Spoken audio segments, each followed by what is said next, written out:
Hey, peace and love and black power. Peace and love and black power. This is Underground Warrior TV.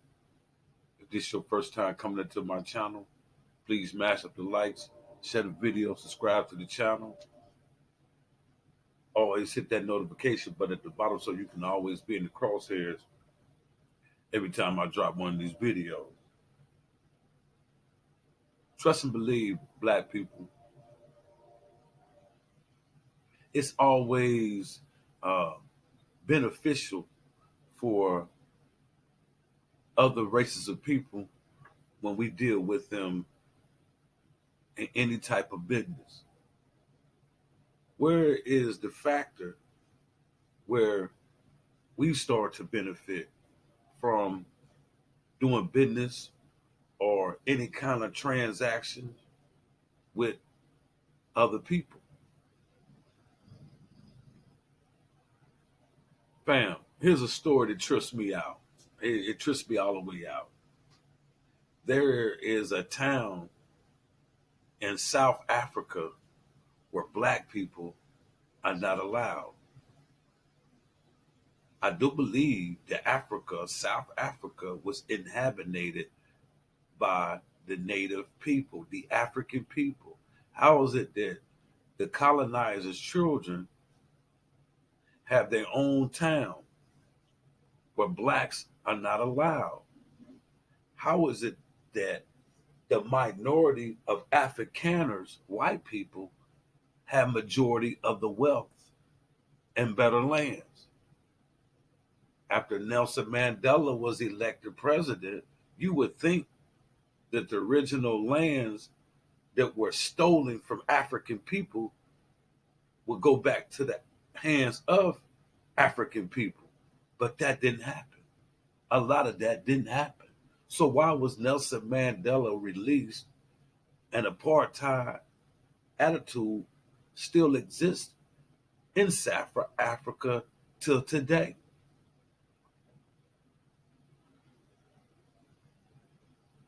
I think Nelson Mandela was released just to calm down the youth at that time that were killing up a lot of so-called settlers, colonizers up on Africans' rich land. That's what I mean. Why is it not beneficial for Africans when we do any type of transactions with the European? Why it's not beneficial for all of Africa, not just the crooked uh, boule, step fetching leaders, puppet leaders that are put in place to control the land for the Europeans? What is true independence?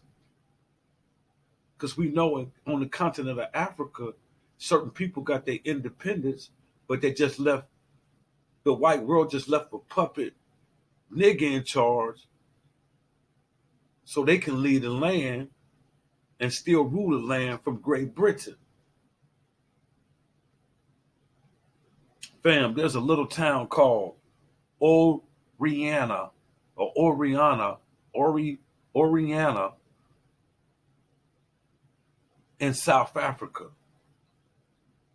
A white town. It was established in 1991 by white Afrikaners named Curl Boshoff or Boshoff. I can't pronounce none of these names, but I believe it may be German. I don't know. Could be Jewish, but his name was Karl Bosch Off. His grandfather was the architect of this racist apartheid. How is it that his grandfather is the architect of the apartheid regime, and you're allowed to have a city of your own on the African continent? His grandfather, I want you to look up his name, Hendrik Verwoerd. Verwoerd. Verwoerd. Hendrik Verwoerd. All you got to do is put in the father or architect of apartheid. This is the chump who bought apartheid.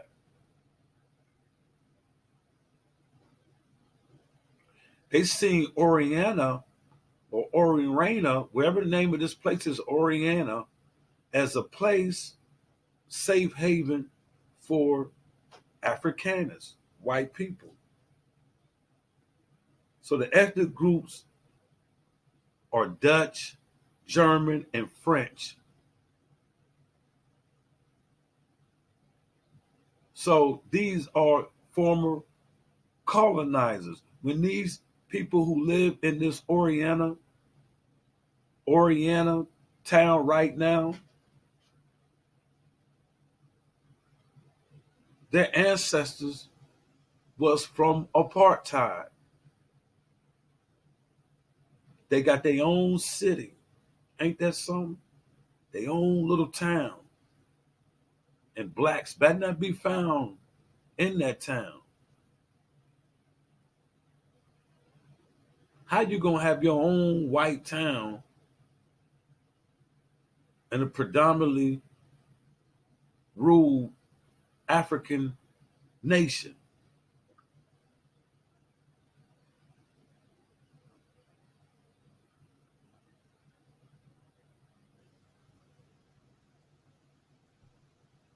And these people are the minority, but they hold all the wealth. Where's the reparations paid to the apartheid victims of the racist regime? Where's the reparations? You know, a lot of people died up under apartheid. A lot of people were oppressed, tortured. A lot of people were jailed. Nelson Mandela was jailed under apartheid. How many victims of apartheid has not been paid? White people do not deal with us and never do anything to benefit black people. It's always to hurt us, to make sure they put us in a position where they be the authors of our demise. They be the authors of our demise on a lot of stuff that we can't even see.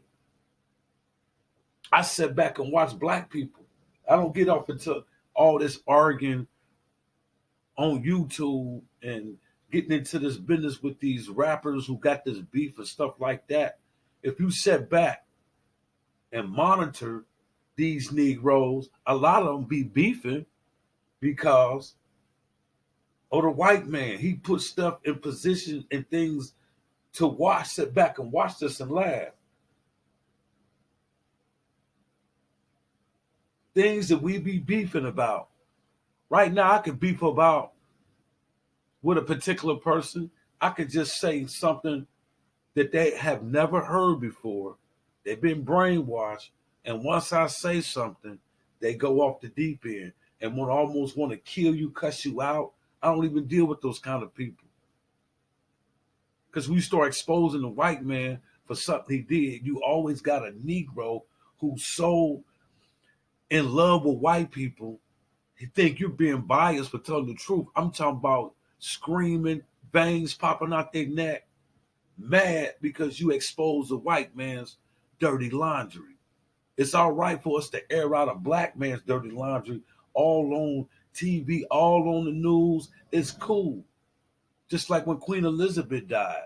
Nobody aired her dirty laundry out or her ruling class family dirty laundry out but me. I aired that shit out. I aired it out. I said, when she died, she died. I aired that shit out all the time. But when she died, why the mainstream media didn't air out how they made their money? How treacherous and cold calculating their family was. I used to always say it, and Negroes would get mad. And you do the history and go back and do the history, these Negroes will see what I'm saying, but they still don't want to go back and do the history. They lazy. It's easy to Google and find out about how Great Britain, so-called monarchy people, came to power, it was always at the detriment of black people. So ask me this, y'all. Ask me this. Do you think I'm surprised that this is happening in the middle of South Africa? That somebody got their own town, the colonizers got their own town? Because it's always at the detriment of us. They always the author of our demise. How come they never could do anything that's beneficial for black people? Not beneficial for one black Negro that they didn't bless. I'm talking about beneficial for black people. They never do anything beneficial for black people. When you deal with them, you know what I'm saying? When you deal with the Arabs, you always get a raw deal. When you deal with the Chinese, you get a raw deal. They don't never come purchase nothing from you. That's why I said we need to come together and form our own alliances and, be strong and step to these people in numbers. Let them know that we on one accord. So tell me this. This is South Africa. Apartheid regime was supposed to have been over with. All the good land was supposed to be given to the African people. This our land. This our shit. White motherfuckers can pack their shit up and get the fuck out of Africa. The Chinese too, get the fuck out of here. See, we got to come together like that, man, and demand a change. I don't care about this all-white town. It just tripped me out that the founders of this town had statues of colonizers on their property. Well, de Klerk was one of the presidents. De Klerk, he was part of a ruthless regime, during the apartheid times. And man, they got a statue of him in this little town called ORANIA. I think it's ORANIA. I just want to say it's ORANIA. It's ORANIA. That's the pronunciation. It's ORANIA. It just came to me what the real pronunciation is. It is ORANIA. It's ORANIA. Look it up. The all-white town in South Africa. It's ORANIA. That sound proper, y'all? It's ORANIA. That's the name of it. You know what I'm saying? Read up on the apartheid regime. I suggest y'all to go read about Steve Biko and just look up the times of apartheid in the late 50s and the 60s. Look up how the revolutionaries were hunted down and killed by apartheid. And they had the nigger police working with them, the house niggas. See, that's just how it is though, man. Being black. Till we get on track, these things are constantly keep on happening to us, man. Peace of love and black power. Subscribe to the channel, y'all. Subscribe to the channel. I need it. Peace and black power.